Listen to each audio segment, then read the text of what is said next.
নমস্কাৰ বন্ধুসকল স্বাগতম জনাইছো আপোনালোক সকলোকে আমাৰ উৎপল ডেকা ইউটিউব চেনেলৰ অন্য এক ভিডিঅত আপোনালোকে চাব পাৰে আসাম পুলিচৰ এয়া ৰানিং লিষ্ট কোন ডিস্ট্ৰিক্টৰ কেই তাৰিখৰ পৰা ৰানিং আৰম্ভ হ'ব কেই তাৰিখলৈ ৰানিং হ'ব সবিশেষ এই ভিডিঅত আপোনালোকে কিছু অকনমান তথ্য পাব সম্পূৰ্ণ তথ্য পাব বুলি মই নকওঁ কেইখনমান ডিস্ট্ৰিক্টৰ ল'ৰা ছোৱালীয়েহে যেহেতু তথ্যখিনি পাব তো আপোনালোকে এই ভিডিঅটি শেষ কৰি চালে আসাম পুলিচ এবিইউবি অৰ্থাৎ কনষ্টেবলৰ ৰানিং ডে এণ্ড ডেট গম পাব কিছু ডিস্ট্ৰিক্টৰ ল'ৰা ছোৱালীয়ে যদি ভিডিঅটো প্ৰথমবাৰ আহিছে চেনেলটি সাবস্ক্ৰাইব কৰি বেল আইকনটো প্ৰেছ কৰি ল'ব আৰু ভিডিঅটি সকলোৰে সৈতে শেয়াৰ কৰিব তো বন্ধুসকল মই আপোনালোকক ইয়াৰ আগতে এটা ভিডিঅ দিছিলো য'ত কৈছিলো যে আসাম পুলিচৰ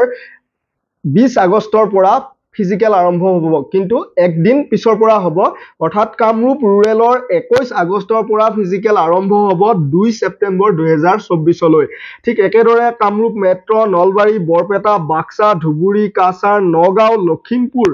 যোৰহাট এই কেইখন ডিস্ট্ৰিক্টৰো 21 আগষ্টৰ পৰা 2 ছেপ্টেম্বৰলৈকে কি হ'ব ফিজিক্যাল অৰ্থাৎ ৰানিং হ'ব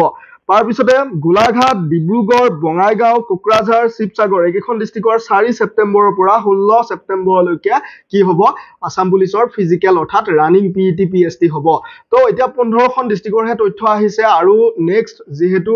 আজিকালি ডিস্ট্ৰিক্ট 35 খন হয় 20 খন ডিস্ট্ৰিক্টৰ তথ্য আহিব বাকি আছে আৰু এই তথ্যখিনি সম্পূৰ্ণ আনঅফিচিয়েল হয় অফিস টু অফিস এখন অফিসৰ পৰা আন এখন অফিসলৈ এটা অফিসৰ পৰা আন এটা অফিসলৈ যোৱা নোটিস ভিত্তিত আপোনালোকক দেখুৱা হৈছে নোটিসখনো দেখুৱা হৈছে অফিচিয়েল নোটিস নহয় কিন্তু মন দিব এখন আনঅফিচিয়েল এটা অফিসৰ পৰা আন এটা অফিসলৈ যোৱা নোটিসে হয় যেনেকি আমাৰ হাতত আহি পৰিছে কৰ পৰা আহিছে কোনে দিছে এইবিলাক প্ৰকাশ কৰাটো টান তথাপিতো আপোনালোকক নোটিসখন দেখুৱাই দিছো যেহেতু আগৰ ভিডিঅত আপোনালোকে ফেক বুলি দাবী কৰিছিলে তো চেনেলটি এনেদৰে আপডেটবোৰ পাই থাকিবলৈ সাবস্ক্ৰাইব কৰি ল'ব মুঠতে অসম পুলিচৰ 21 আগষ্টৰ পৰা এতিয়া ফিজিক্যাল ষ্টাৰ্ট হ'ব আপোনালোকে ভৰসা কৰিব পাৰে 21 আগষ্ট আপোনালোকে অফিচিয়েলি আপডেট পাব 15 আগষ্টৰ